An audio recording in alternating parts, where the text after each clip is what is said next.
Welcome to FinSights Daily by Finvesting, where we cover the daily updates from the world of finance that impacts your day-to-day life.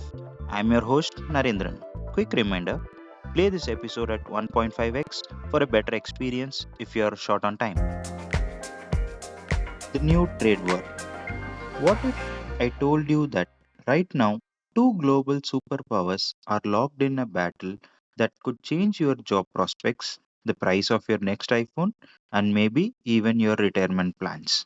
The US China trade war just went nuclear, and India is quietly positioning itself in the crossfire. Let's start with what happened last week. The US slapped a massive 145% tariff increase on Chinese goods. China's response? A retaliatory 125% tariff on American products. This is not just some distant economic news. This is about to hit your shopping cart.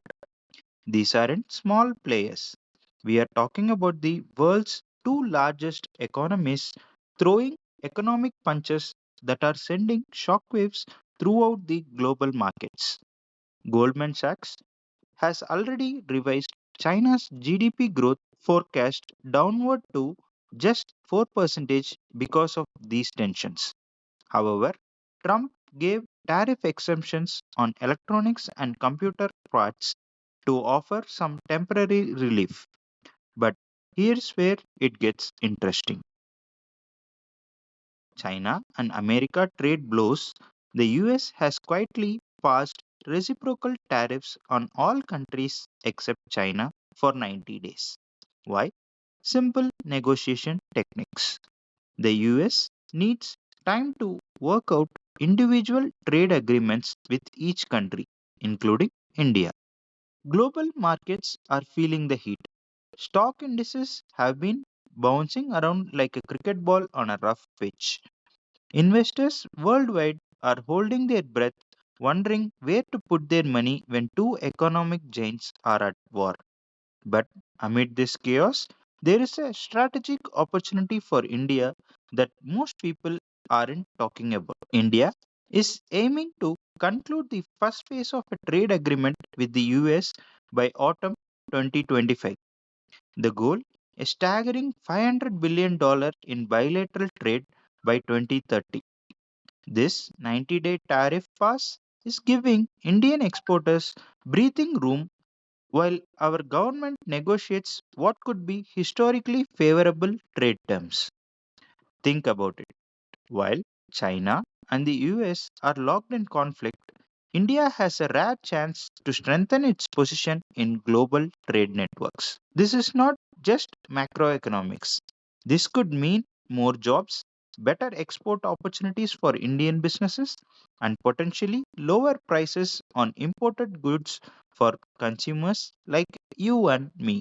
But this window won't stay open forever.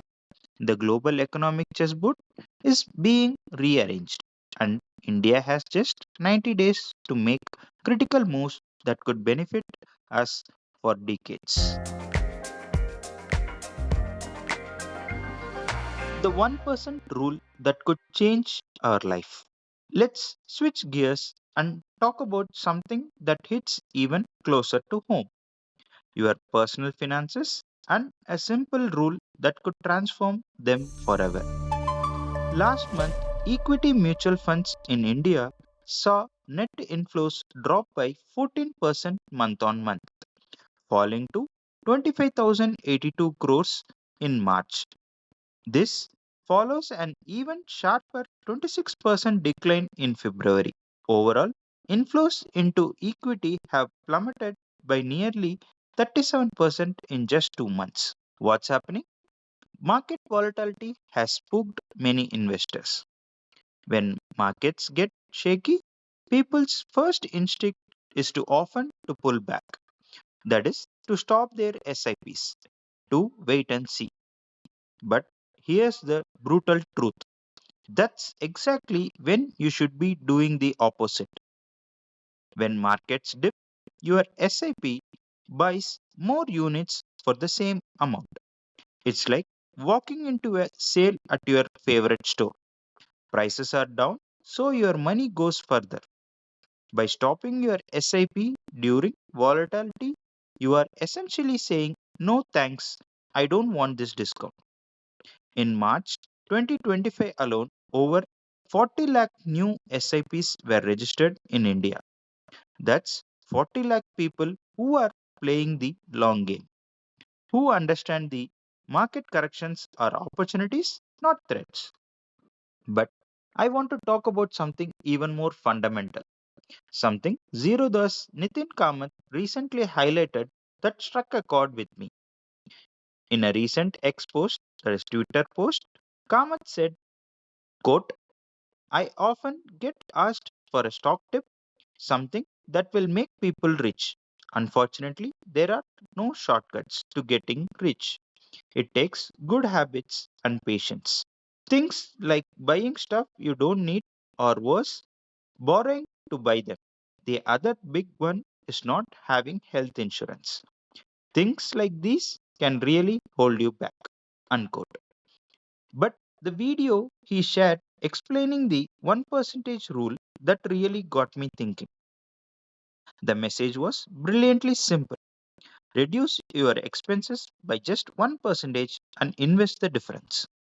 Let's break that down for you. If you earn 50,000 a month, we are talking about just 500 rupees. That's skipping one restaurant meal during IPL season or resisting one impulsive online shopping spree. Invest that 500 monthly through an systematic investment plan for 30 years, assuming a 12% annual return, you would have over 15 lakhs, all just from that 1% of your income. If you change that 1% into a 10%, then you would have more than a crore and a half. But here's the real issue. We all hear this advice every day through Instagram reels, YouTube videos, even a podcast like this one. We nod along, thinking, that makes sense, I should do that. But most of us never take that final step to actually set up the SIP. That final nudge to action, that's what separates those building wealth from those just thinking about it. It's not knowledge that creates financial security, it's applied knowledge. Here's my challenge to you.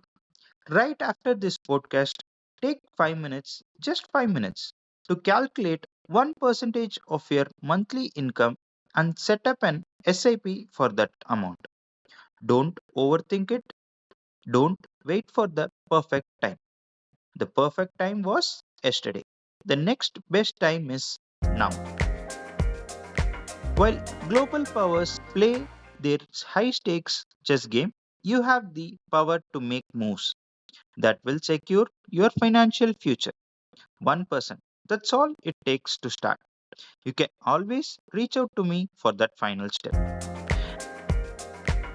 Well, that's all for today's FinSights Daily. Thank you for joining me. This is Naren signing off. I'll see you on the next episode with fresh updates from the world of finance. Have a wonderful day and remember, stay financially savvy.